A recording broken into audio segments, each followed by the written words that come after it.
School management software version 05 tutorial হচ্ছে bank হিসাব।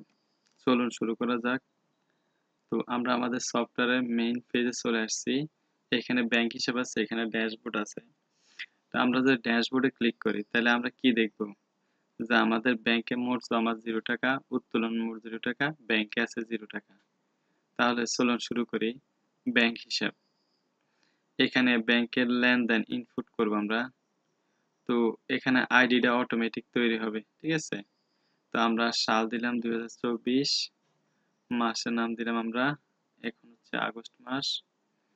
তারিখের ঘরে আসলে ক্যালেন্ডার চলে আসবে, ক্যালেন্ডার চলে আসলে আমরা ক্যালেন্ডার থেকে তুলে দিলাম আজকে ব্যাংকের নাম, এখানে লিখলেও আসবে আর এখান থেকে সিলেক্ট করা যাবে। আমাকে বলে আমি আরো কিছু ব্যাংকের নাম এখানে যুক্ত করে দিব। তো ধরুন আপনাদের ব্যাংক অ্যাকাউন্ট নাম্বার আপনারা অবশ্যই ইংরেজিতে লিখবেন, বাংলা হয়ে যাবে। ট্যাব দিলে পরে ঘরে চলে আসবে।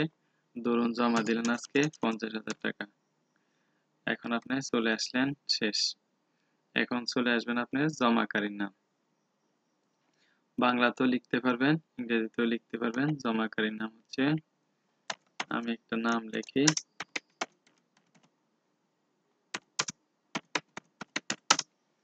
ঠিক আছে? এখন এই যে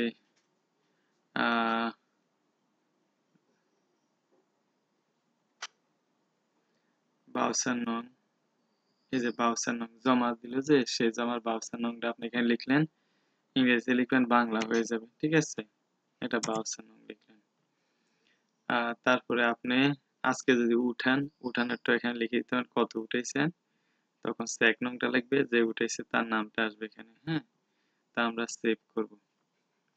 এখন এই যে আইডি আছে এটাকে সিলেক্ট করে এটাকে আমি কপি করে নিতে পারি, অথবা আমি তো জানি এক লিখলে চলে আসবে। হ্যাঁ, প্রিন্ট করুন ক্লিক করব, এখানে রাইট বাটন রেখে পেস্ট করব, অথবা কিবোর্ড থেকে এক লিখে দিব, তাহলে এটা চলে আসবে। এরকম একটা বাউচার বা রিসিট, এই যে নিচে সবার স্বাক্ষর আছে। আপনি রাইট বাটনে ক্লিক করে প্রিন্টে চলে যেতে পারেন, প্রিন্ট করে রাখতে পারেন, কিংবা পিডিএফ আকারে সেভ করে রাখতে পারেন। তো আমরা ব্যাংকে 50,000 টাকা জমা দিচ্ছি, আমরা পেছনে ফিরে যাই। এখানে আমরা আরো পেছনে যাই, আমরা ড্যাশবোর্ডে যাই, দেখি ড্যাশবোর্ডে দেখলাম যে ব্যাংকে 50,000 জমা দেওয়া হয়েছে, তাহলে ব্যাংকে এখন 50,000 টাকা আছে। 50,000 হয়নি, তাহলে 5 লাখ হয়ে গেছে। আচ্ছা, যাই হোক, এখন আপনি ব্যাংকে যাইলেন, তারপর লেনদেন ইনপুটে গেলেন, আপনি নতুন রিসিটে গেলেন, একটা আইডি অটোমেটিক তৈরি হবে। তো সাল 24, মাসের নাম আগস্ট, তারিখ যদি হয় আমরা 10 তারিখে জমা দিছি, আবার 11 তারিখে জমা দিছি। ব্যাংকের নাম, আচ্ছা ব্যাংকের নাম তো হইলে অ্যাকাউন্ট নাম্বার তো আগেরটাই আসবে। যাই হোক, হ্যাঁ, জমা দিলাম আরো মনে করেন 30,000, 5,30,000। আচ্ছা, আমি এত কিছু লিখলাম না, আমি সেভ করতে চলে যাই। প্রিন্ট করাটা তো বুঝবে না, এটা একবার দেখানো হচ্ছে, ওই প্রিন্ট করা এই প্রিন্ট করা একই। হ্যাঁ, আচ্ছা, আমরা পেছনে গেলাম, আমরা ড্যাশবোর্ডে দেখলাম এইভাবে ব্যাংকে জমা হয়ে গেছে 5,30,000, আসো 5,30,000, দেখলেন তো? তো এইভাবে আমরা জমা দিবার, ব্যাংকে জমা হতে থাকবে, দেখাবে, আমরা একইভাবে উঠাইতে পারি। আমরা যদি নতুন রিসিটে যাই, 2024 সাল, মাসের নাম হচ্ছে আগস্ট মাস, তারিখ আমরা মনে করলাম আমরা যে কোনো এক তারিখে উঠাইলাম, 13 তারিখে উঠাইলাম। হ্যাঁ, তাহলে ব্যাংকের নাম সোনালী ব্যাংক। এখন আমরা নগদ উত্তোলন করব, এখানে এটা স্বর্ণটাকে সিলেক্ট করব, ইংরেজিতে লিখবো এখানে, ধরুন আমরা 50,000 টাকা উঠেছি। হ্যাঁ, তো উত্তোলনকারী নাম টাম লিখবেন, চেক নং লিখবেন, এগুলো তো বুঝেনি। হ্যাঁ, আচ্ছা, যাই হোক, আমরা সেভ করলাম। ওই যে 3 নাম্বার আইডি আছে, আমরা প্রিন্ট করলে কিন্তু এখানে ক্লিক করে 3 লিখলে কিন্তু চলে আসবে 3 নংটা। হ্যাঁ, এই 3 নং চেকটা এটা, আর এই বাউচারটা হয়ে যাবে অটোমেটিক। আমরা পেছনে যাই, পেছন থেকে আমরা ড্যাশবোর্ডে যদি যাই, তাহলে এই পর্যন্ত মোট জমা হয়েছে 5,30,000, উঠেছে এই পর্যন্ত 50,000, আছে 4,80,000। এইভাবে ব্যাংকের ড্যাশবোর্ডটা তৈরি হয়ে যাবে। হ্যাঁ, আর হচ্ছে যে ব্যাংক হিসাব, তা আমরা তো ওই যে লেনদেন প্রিন্ট তো আগের গুলো 2 দিলে 2 নাম্বারটা চলে আসবে। হ্যাঁ, এই যে 1 দিলে 1 নাম্বার আসবে, 3 নাম্বার, এটা প্রিন্ট করতে পারবেন। এসে লেনদেনের তালিকা, এটা এখানেও আছে তালিকাটা। তালিকা প্রিন্ট মানে হচ্ছে এই পর্যন্ত যত লেনদেন আছে, 3টা লেনদেন আছে, 3টা লেনদেন চলে আসছে।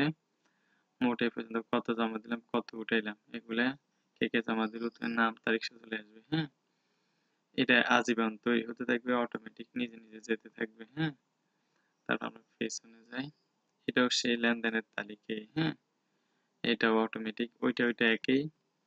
তো আমরা এবার সাল অনুসারে, এটা তো বুঝছেনই, 2024 লিখলে 24 সালের সমস্ত লেনদেনগুলো আসবে।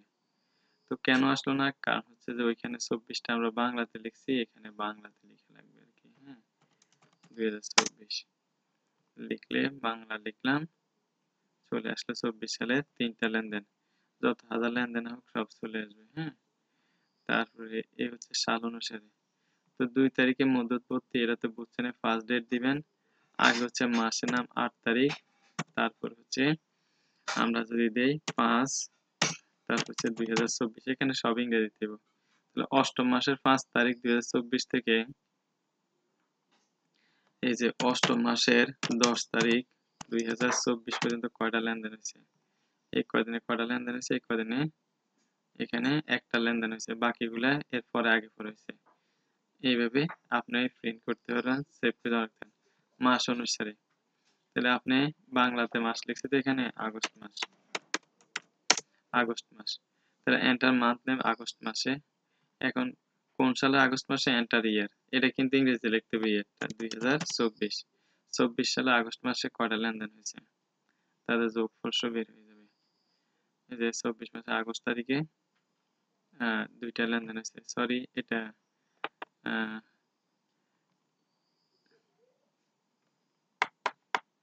এটা চলে আসছে, আরেকটা ইয়ে চলে আসছে। আচ্ছা, আমি এটা ঠিক করে দিব। হ্যাঁ, এটা আমি ঠিক করে দিব, ঠিক আছে। তো আমরা মাস অনুসারে এইভাবে বের হয়ে আসবে ইনশাল্লাহ, ঠিক আছে। তো এই হচ্ছে আমাদের মোটামুটি ব্যাংক হিসাব, এটা তো আমি ঠিক করে দিতেছি। আমি আরেকটা জিনিস ঠিক করে দিব, যে এখানে ব্যাংক হিসাবের মধ্যে আমি আরেকটা ঠিক করে দিতেছি, লেনদেন ইনপুট, এই যে এখানে এটা এখানে চলে আসে ক্যালেন্ডারটা, এখানে এটারে আমি সরাই দিতেছি। আর প্রিন্ট করানোরটা আমি যেমন 2 দিলাম, আমি প্রিন্ট করানোরটা আমি এইটা আমি রেডি করে দিব, যে এটাকে আমি উপরে তুলে দিব, যেন অর্ধেকের মধ্যে এটা চলে আসে, 1 টাকা করে 2বার প্রিন্ট করা যায়। তো ঠিক আছে, এই হচ্ছে আমাদের ব্যাংক হিসাব নিকাশ। আশা করি সবার উপকারে লাগবে, কাজে লাগবে। ধন্যবাদ।